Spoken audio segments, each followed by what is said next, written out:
Hello, my name is Coda Blackwell, and today I'm going to share a bit about Parkinson's disease and its treatments. So, to start off, I'll go through a quick agenda. So, first, I'm going to hit on background, covering symptoms and stages of Parkinson's disease. Then I'll get into some therapeutic interventions, and finally, I'll conclude about my findings and what I talked about today. So, to start off in background, Parkinson's disease is a neurodegenerative disease that affects the dopamine producing neurons in the brain. And the characteristic symptoms of Parkinson's can be split into the motor and non-motor symptoms. And to start off, some of the most common motor symptoms are bradykinesia, which has to do with pausing and slow movements, muscular rigidity, tremors, and postular gait impairment, which has to do with difficulties maintaining posture. Uh, and to hit on the non-motor symptoms, some of the most common are olfactory dysfunction, which has to do with problems in the smell sense, cognitive impairment, psychiatric symptoms, which could range from sleeping problems to even psychosis in some severe cases, and then just overall pain and fatigue. And then to talk more about the stages of Parkinson's disease, these stages are determined with the Hoehn and Yahr clinical rating scale, and they're scaled from 1 to 5, 1 being unilateral impairment, meaning impairment on one side of the body or one arm, usually is what you see. So a person could have tremors in just their right arm. Stage 2 is when you get into your bilateral impairment and people start to have the problems on both sides of the body, but without any impairment of balance at this point. Stage 3 is when you get into your more moderate disability stage with impaired postural reflexes, but the person still maintains their physical independence. Stage 4 is when you get into where a person generally loses their physical independence. They become what I would call severely disabled, but they can still walk unassisted once they're helped up.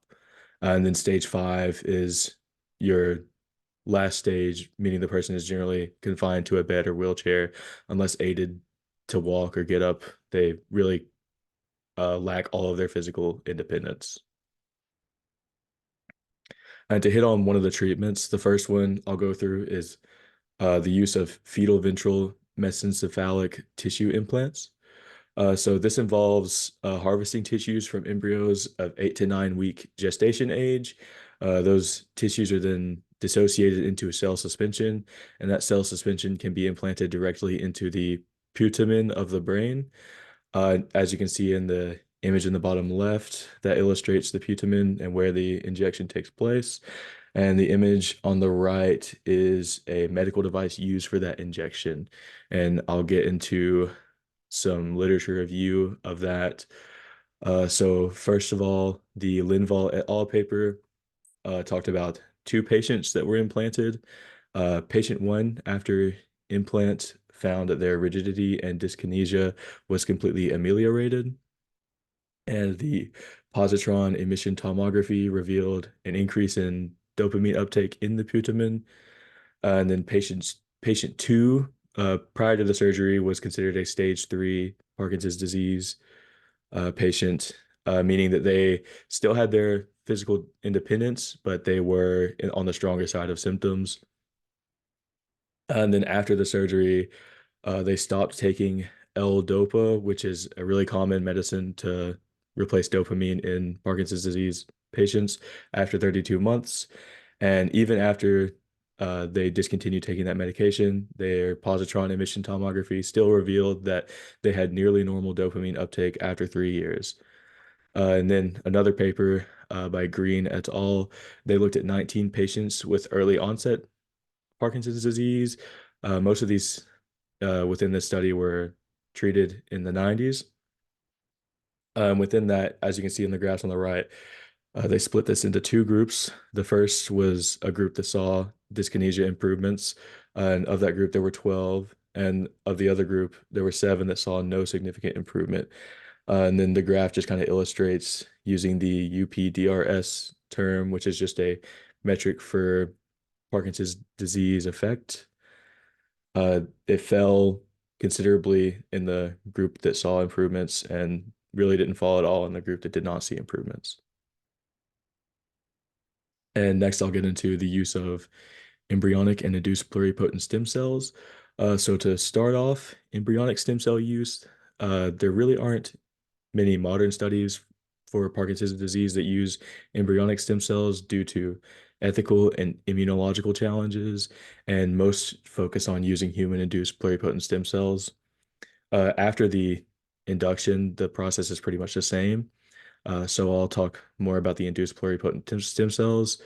To start off, the Doi et al. Paper generated dopaminergic progenitor cells using iPSCs, and they found, in order to test the efficacy and safety, they found that the cell spheres contain no undifferentiated cells after day 26, which eliminates the safety problems associated with undifferentiated cells.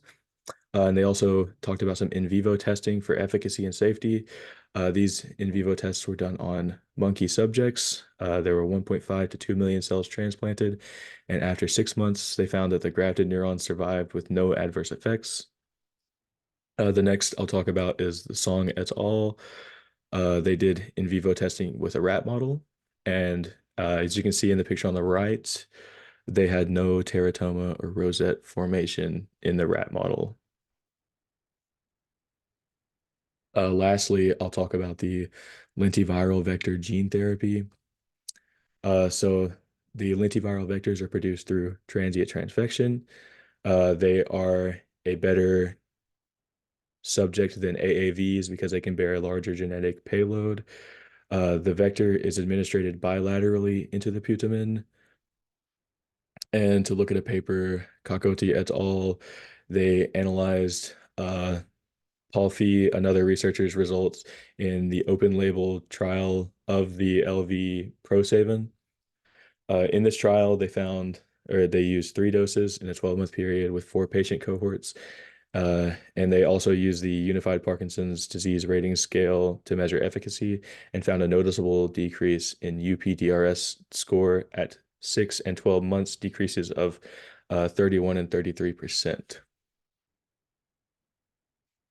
And then to conclude, so the fetal ventral mesencephalic tissue implants had some positive results and some varied, but they had the same ethical concerns that come with embryonic stem cells.